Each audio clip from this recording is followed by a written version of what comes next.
అదే స్ఫూర్తితో 20 సంవత్సరాల తర్వాత సరిగ్గా 2023లో రాహుల్ గాంధీ గారు డాక్టర్ వైఎస్ఆర్ గారి స్ఫూర్తితోని కన్యాకుమారి నుంచి కశ్మీర్ వరకు 4000 కిలోమీటర్లు మండు టెండల్లో మంచు కొండల్లో పాదయాత్ర చేస్తూ ప్రజల దగ్గరికి వెళ్తూ ప్రజా సమస్యల్ని తెలుసుకుని ప్రజా సమస్యల మీద పోరాటం చేయడంతో కర్ణాటక రాష్ట్రంలో కాంగ్రెస్ అధికారంలోకి వచ్చింది, తెలంగాణ రాష్ట్రంలో కాంగ్రెస్ అధికారంలోకి వచ్చింది, హిమాచల్ ప్రదేశ్లో కాంగ్రెస్ పార్టీ అధికారంలోకి వచ్చింది. కేంద్రంలో 100 సీట్లు గెలిచి ప్రధాన ప్రతిపక్ష పాత్ర పోషించి ఈరోజు మొన్న జరిగిన పార్లమెంట్ సమావేశాలలో నరేంద్ర మోడీ గారిని మన నాయకుడు రాహుల్ గాంధీ గారు నిలదీసిన విధానం, ఆనాడు 99లో రాజశేఖర రెడ్డి గారు ప్రతిపక్ష నాయకుడు పోషించిన పాత్ర,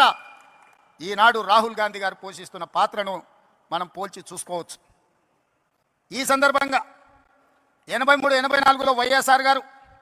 పిసిసి అధ్యక్షుడిగా 34 సంవత్సరాల వయసులో బాధ్యత చేపట్టి 20 సంవత్సరాలు 2004